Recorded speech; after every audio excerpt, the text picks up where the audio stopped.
guess we'll go ahead and get started. All right, volume check okay? Very good. All right.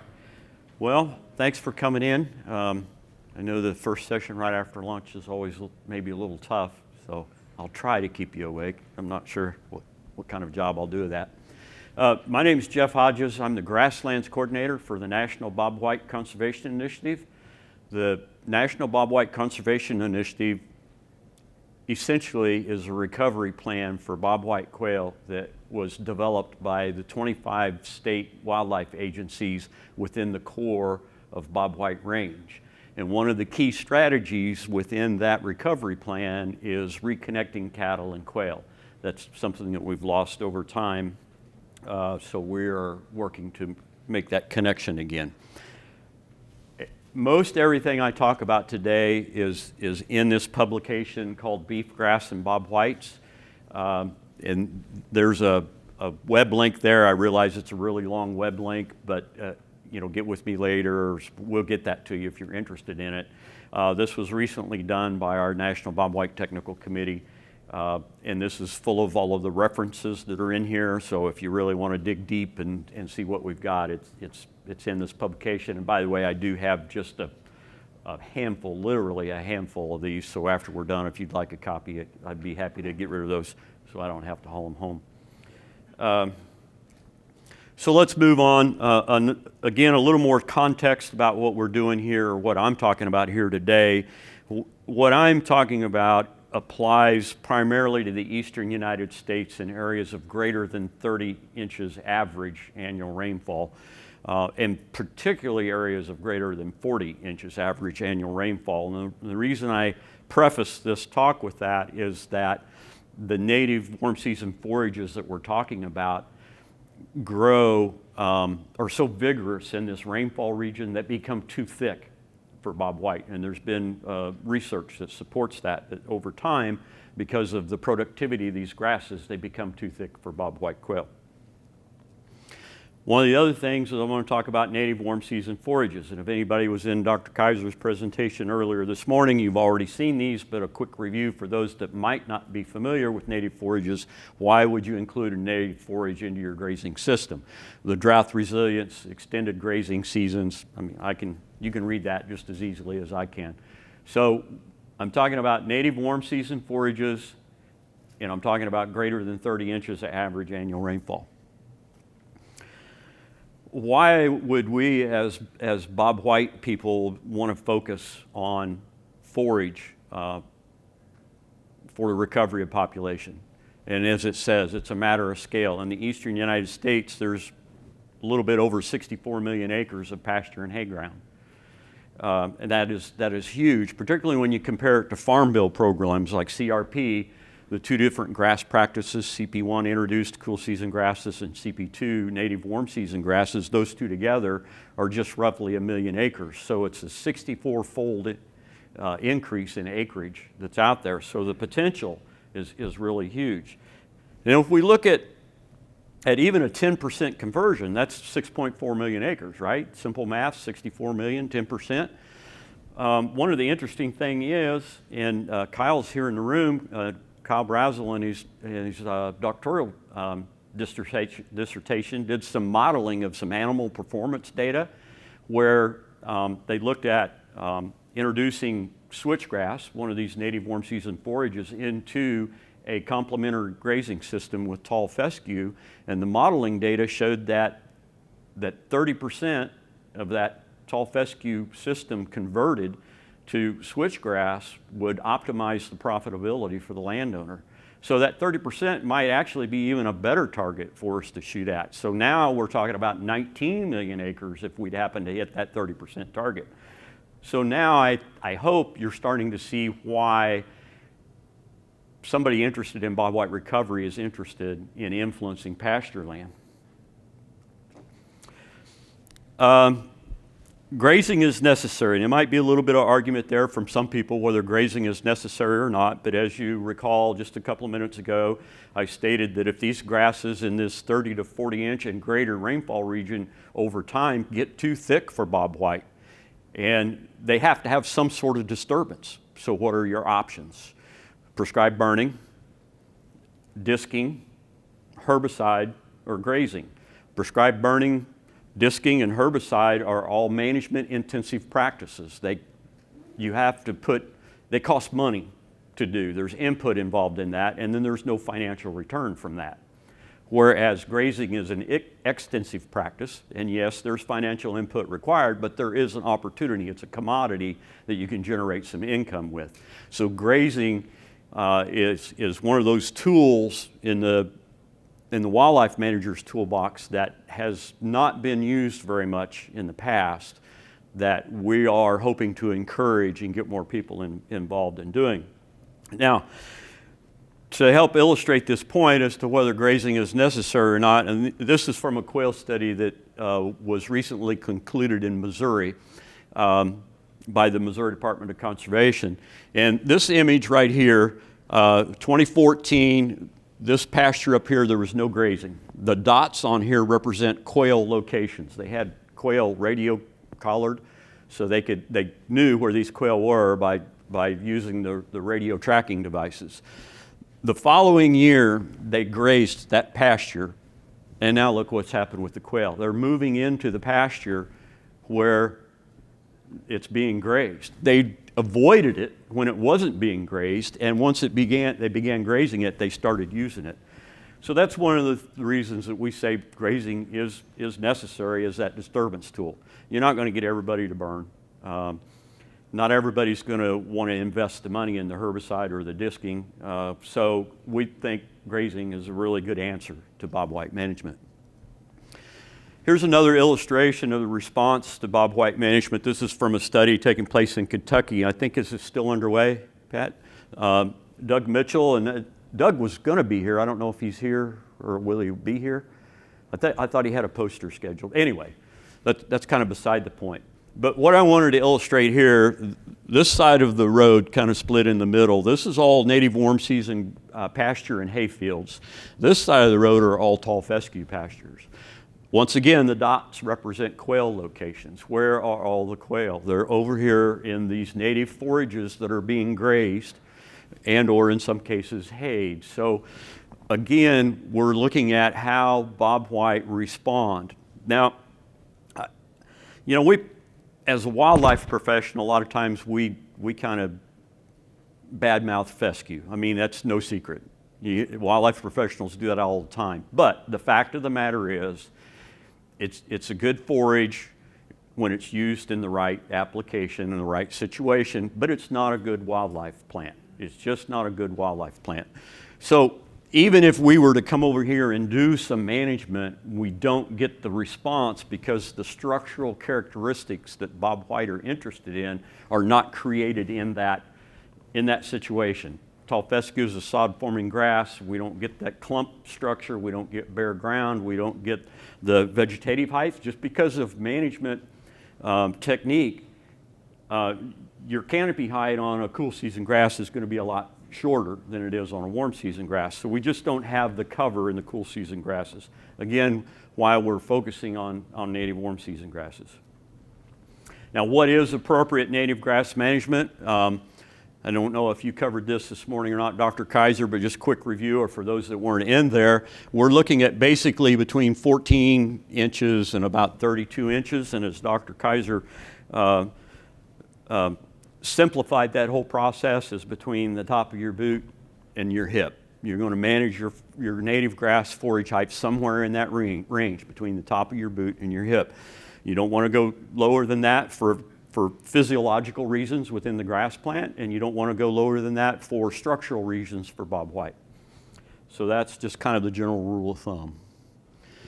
So one of the things that we found out when we were looking at putting this together, which was a synthesis of the literature, looking at current research, and also just some firsthand experience that some of the people had that are involved in that project, is that we challenge a couple of the common paradigms that are out there.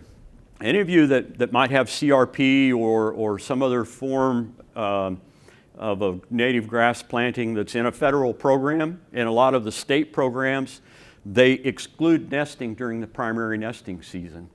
And what we've found out is when you stock at the appropriate rate and you don't overutilize your forage, nesting and grazing get together just fine. There's a little bit of nesting impact, don't get me wrong, there is, but it's very minimal. And it's really because of the extra acres of habitat that are created that it more than makes up for the minimal amount of loss that happens in a grazing situation. So we're challenging that paradigm that you can't graze during that primary nesting season, which in most cases, and it depends on what state you're in, but typically it's somewhere around the 1st of May, middle of May, up until the 1st of July, maybe the middle of July. That window is different depending on what state you're in. The other thing that we're challenging in terms of bird conservation in general is that you can't do continuous stocking. They say, well, you overgraze, you take the stuff down, and cattle are exposed to an area for such a long period of time, the potential for nest trampling, all these kinds of issues.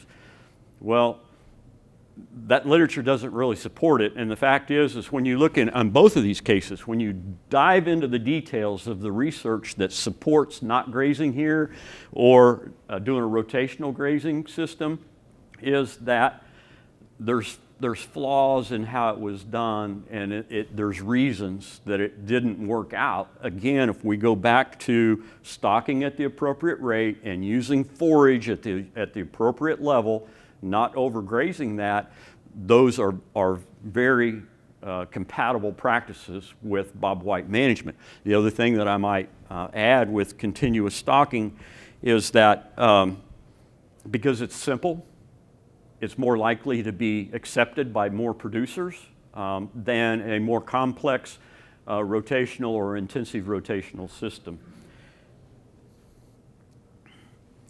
So for the purposes of this discussion, when I start to get into some of the finer, and not really that fine, but some finer details of how to actually graze and be bobwhite friendly, we've divided grazing up into these 3 different grazing approaches. And I understand that there's all kinds of variations of all of these except continuous, but for the purposes of quail management, it's continuous, it's simple, or it's intensive. I mean, that lumps them together, and maybe that'll become a little more clear as we go forward why we lumped them that way. So now to get into the what do you do if this is what you got. And again, I'm not here to advocate one system over another. What I'm here to do is give you information that if this is how your system, this is how you graze in your system, then these are the things to do to optimize your bobwhite response, okay? I mean, I will advocate for one of these if you ask me to, but I'm not trying to convince you to graze this way. Again, we're trying to impact 64 million acres, either at 10% or 20% or 30%, and I don't want to come tell you how to run your operation. You tell me how you run your operation, and we'll fit this into it however we can. So that's what we really want to approach. So anyway, back to this continuous stocking. We want to set the stocking rate to achieve that 14 to 24 inch canopy height. Again, and 24 is probably a little bit short for the hip part, especially on Kaiser. But from the top of the boot to the hip, okay? That's the range we're going to try to keep these grasses in. As long as we're in there, we're good. Now, what stocking rate is that? How fast your grass grow. How productive is your soil? I mean, it's like any other grazing system. You have to somehow estimate the productivity of your site and how much forage you have to arrive at that determination. But through the research, it's probably generally somewhere between, I don't know, 1 and 4 head per acre, probably generally. Maybe early in the season it may be 5 or 6 head per acre, and later in the season it may be 1 head per acre because grass grows faster and native grasses grow faster during the early summer, slower in later. So it's hard to really focus in on something. But when we look at the literature and we looked at the studies that were done on both direct and indirect impacts on nesting, things like nest trampling or just a cow laying down on top of a nest and smashing the eggs, or grazing all the cover out from around it and then the bird abandons the nest, or maybe even grazing the cover around it and a predator finds the nest. So there's several different ways they could have an impact on that. And what we've come up with, and again, there's not a definitive answer in the literature. We've just kind of pulled together the numbers we've been able to get a hold of and what's been supported in the research. And we're saying that generally greater than 2 head per acre may impact nesting. So I don't want you to get hung up on that 2 head per acre. It could be as high as 4, it could maybe be as low as a half. It's somewhere in that range, but we're just giving you a caution that if you go above 2, then you may have some sort of impact on nesting. What I generally tell people is, if you're really interested in bobwhites, keep it to the low side, keep it below 2. If you're pushing more production and bobwhite's just kind of the side benefit out there, then maybe you might do the 3 or 4. And then also observe what's going on in your grazing operation and see how it might impact the birds. Now in a continuous system, as you know, you get heavy use areas. So if you want to try to spread those around, if you have the ability, you can move your water, but easily you could move your mineral to other parts of the pasture to move those heavy use areas around. Simple rotational grazing, there are several options with this. The number one option, and again, I'm not advocating for this, but I'm saying this would be the preferable option for simple rotational grazing.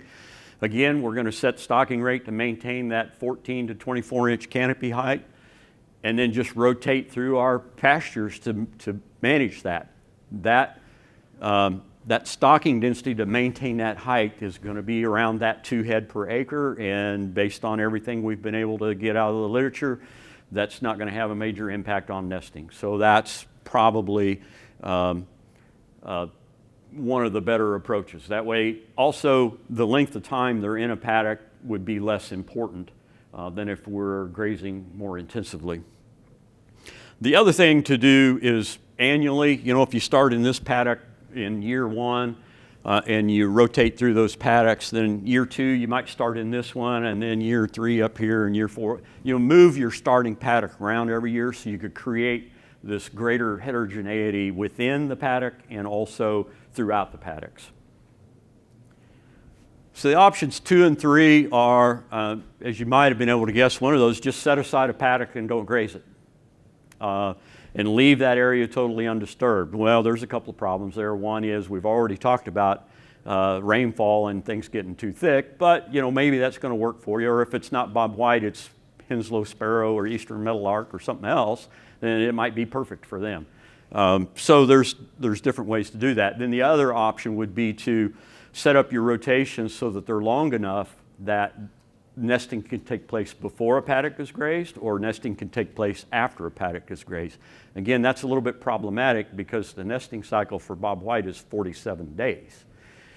A native warm season pasture or paddock is not going to have very good forage quality if you don't graze it for 47 days.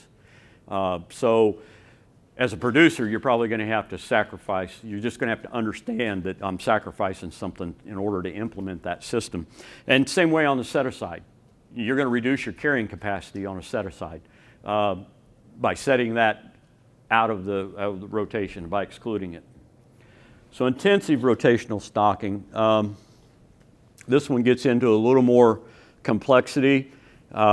And it depends on how you're going to define that, whether it's pounds per acre or animals per acre or whatever, but I'll go back to this greater than 2 head per acre may impact nesting.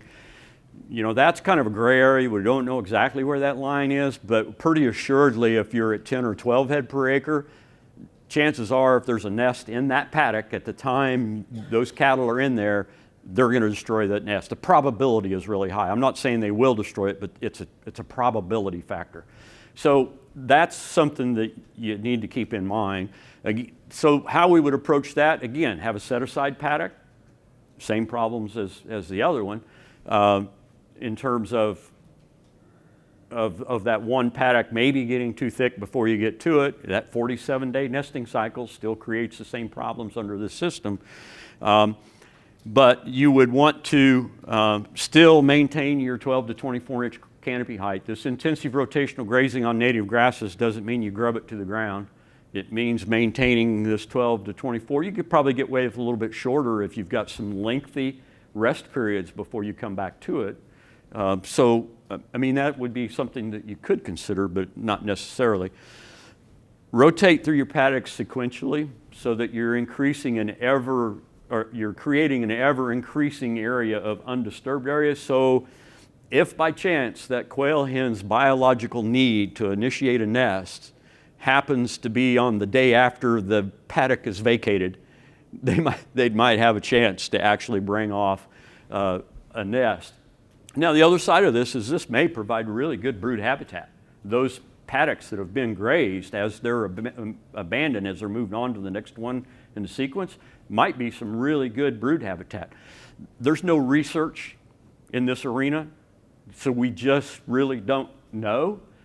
This is all based upon what bits and pieces of information we can pull together and make some guesses about what happens. So what I'm hoping is that, in a few years, somebody else or myself can be up here saying, this does work, this doesn't work. But right now, we're not exactly sure. Whoops, wrong direction. Patch size, so think of this as paddock, and the only reason I bring this up is when we're talking about intensive rotational stocking, these paddocks are going to be smaller. Typically, you're going to have than you would in a simple or continuous. So you have to be concerned about stocking density. And the question also arises is, how small of a patch can a bobwhite nest in and be successful? That's another one of those we don't know the answer. There's no research that supports that, other than there are a number of research projects that says as patch size increases, predation decreases. So our recommendation is the larger the better. Okay, very good. 5 minutes, I think I'm going to be able to make it. So that's basically it. I mean, we know that and I'm sure you've seen it if you've been around bobwhite country and found a nest, they'll nest in some really unusual spots. I mean, a little bitty clump of grass right next to the pond or right at the gate or in the roadside or in these areas, they don't seem like likely nesting areas, but that doesn't mean they're successful. That means that's where they put their nest. And they don't seem to be adverse to putting their nest in very small, narrow patches, but the percentage or the probability of survival is generally pretty low in those small patches. Wanted to bring up patch burn grazing. This is one that's not familiar with a lot of people. And the only reason I bring it up is it appears to be a pretty bird-friendly approach to grazing. Real quick, for those not familiar with it, it's in these native grasses, you burn a third of it, and you rotate that third around every year. The next year you burn a different third, the third year you burn. So what happens is the cattle will concentrate their grazing effort in that burn patch. That's fresh, palatable, very highly nutritious forage. They're attracted to that. So they spend 65 to 75% of their time in that patch. The patch that was grazed and burned the year previous, they'll spend some time in, but not a lot. And then the patch that hasn't been burned yet, they don't spend hardly any time in it at all. So in essence, in this 3-year rotation, your burn graze patch gets 2 years of rest after being grazed a little more significantly. Again, that 14 to 24 we talked about previously, well, you can kind of forget about that in a patch burn graze system. I don't want to say totally forget about it, but it's not as critical because we're looking at 2 years, essentially 2 years of rest before we come back to it. Advantages is no cross fencing is required, and you only need one source of water. Now, maybe more sources of water would be beneficial, but you only need one source of water. Okay? Stocking rates are similar as they are with other traditional systems. Animal performance is similar as they are with other systems. So to wrap this up, basically, good native forage management ends up being good bobwhite management. all of a sudden we're back to where we were 40, 50 years ago, that bobwhite become a byproduct of our management practices instead of something we're having to intentionally manage for, and by the way, been doing a very poor job of. So it's really important that if you just maintain those canopy heights like we've talked about, you manage the grazing, pay a little bit of attention to your stocking density. You know, don't want to get real heavy.